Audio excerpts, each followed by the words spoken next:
This is the behavior of all eyes from birth.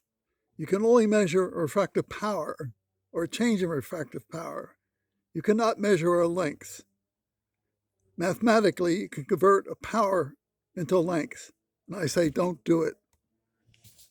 You look for symmetry. You look for the normal eye to be able to change its refractive state in both directions. This eye is completely normal if you measure it as a refractive state. Thus the question, does a minus lens produce a change in refractive state? Negative, but it's completely normal. The answer is, in this image, it's instructional, but is also scientific truth.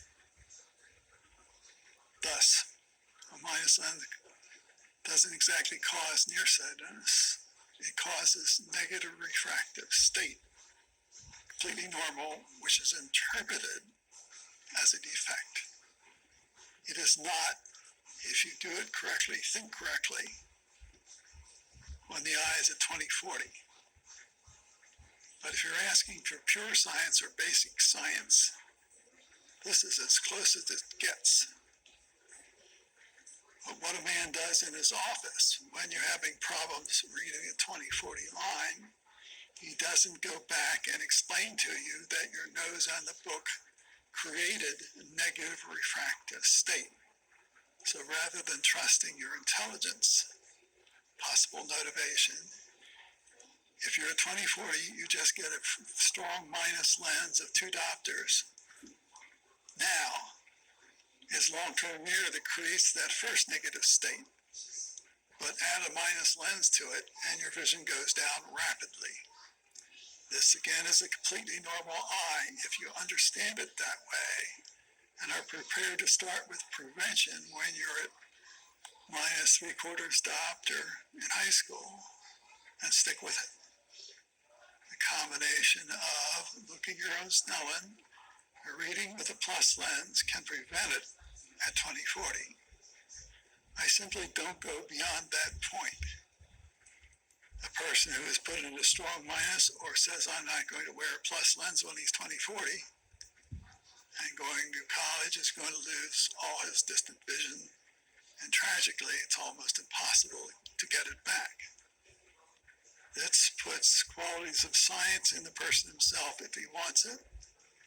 It's equally clear that you simply cannot prescribe this. People tried it, it doesn't work.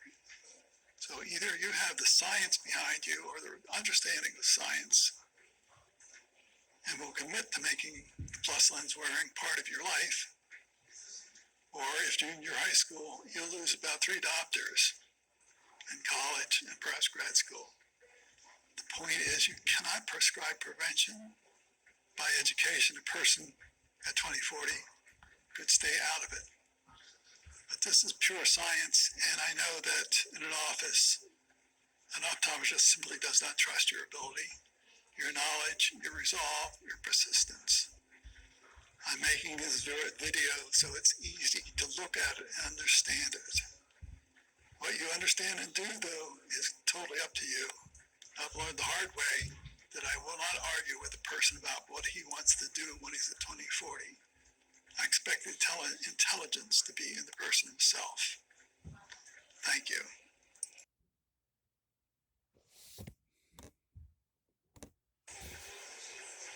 In science, you look for symmetry.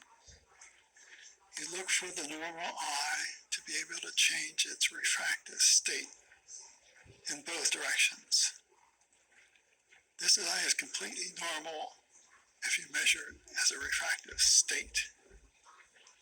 Thus the question, does a minus lens produce a change in refractive state? Negative, but it's completely normal. The answer is, in this image, it's instructional, but is also scientific truth. Okay, it is, you can't measure a length. Lens star, you can calculate a length, but you're only measuring a refractive state, plus and minus.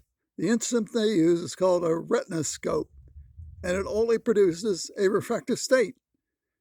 But they all convert that to a length by calculation. But if you stuck with what you actually measured and reported only what you measured, you would get this completely normal eye behavior. But as long as we want to twist the normal eye into a defective eye for the convenience of optometry practice, you'll never get any truth out of it. Please add your own commentary, and thank you.